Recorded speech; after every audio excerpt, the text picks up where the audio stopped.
Hello and welcome to my latest weekly property news from Madison's. Well, I was away on holiday last week, came back refreshed and seeing that Bank of England had increased base rate again, went up 0.25%. There's a feeling in the market that they bottled it a bit actually.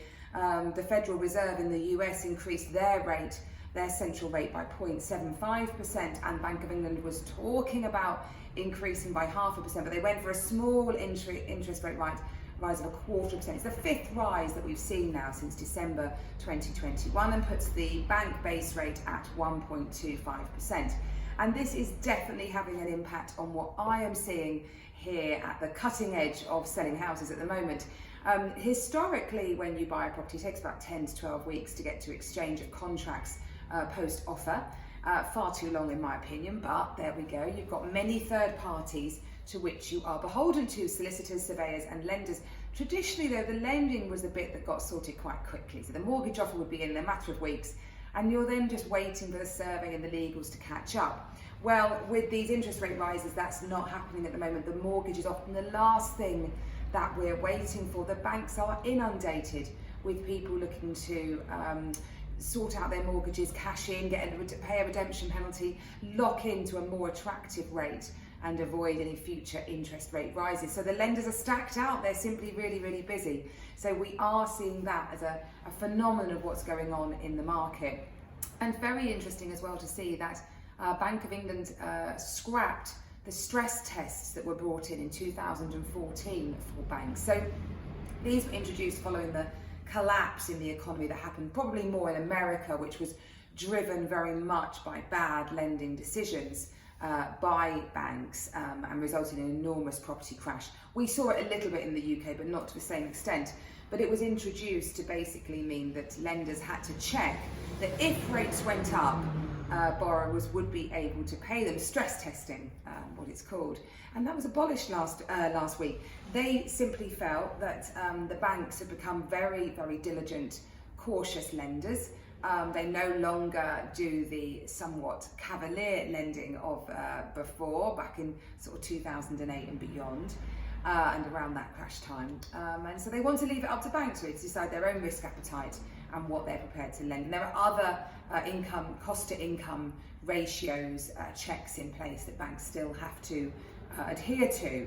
So there's still other safeguards there. It's an interesting one though, isn't it? When rates are going up, they've scrapped that, but maybe that's precisely because we are no longer sitting in a zombie interest rate environment. What I mean by that is households who are simply affording their mortgage because we sit in a very low interest rate environment. The minute those interest rates go up, they're in trouble. With interest rates starting to look like they're going to get back to more normal levels, I would imagine the Bank of England don't think they need that same stress test going in there.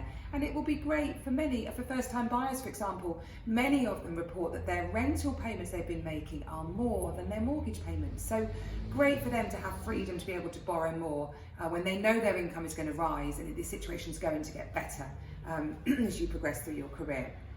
So lots going on in the world of mortgages. Quickly on EPCs, obviously as we all know, I've been talking about the government really wants to improve the energy efficiency of properties, and particularly looking at the private rental sector. And by 2026, for all new tenancies, they'll have to have an EPC rating of C or above, and by 2028 for existing tenancies.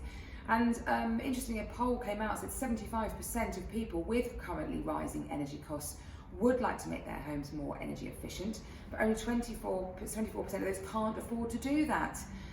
So it's really this rising energy crisis that we're seeing starts to really impact how much people are focusing on the energy efficiency of property. Never saw that before. Did the EPC, people didn't really care about it, but now we're getting a lot more questions about that.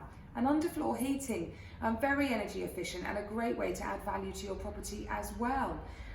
It's been shown in research that will massively impact on the value of your property. You don't have to take up so much space with radiators. Oh, there's an ambulance, hope someone's okay. Don't have to spend so much time with radiators, with underfloor heating. Generally you get better flooring choices with them because they won't tolerate some of the cheaper flooring choices, and mean that you have a lovely ambient temperature throughout. So huge rise in people looking for underfloor heating and looking to improve their energy efficiency. Well, this week, Soapbox Challenge going on at Norland Park. do head on over there. It's on Saturday. You'll get a chance to watch 45 carts race around the track.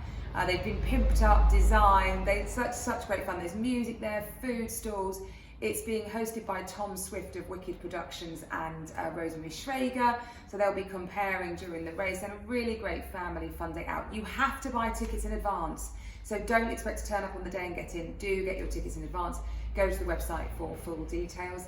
And finally, a lovely property that we've launched in the heart of the town that would give you easy access to everything in the town, and indeed a trek to Dunorlan. This lovely 4-bedroom family property on Grosvenor Park. It's a beautiful Victorian house. Got a lovely open plan kitchen diner, lovely secluded garden, and presented really well. On at a guide of 775. So if that's of interest, do give us a call. I hope you have a great week. I look forward to seeing you next week. Bye bye.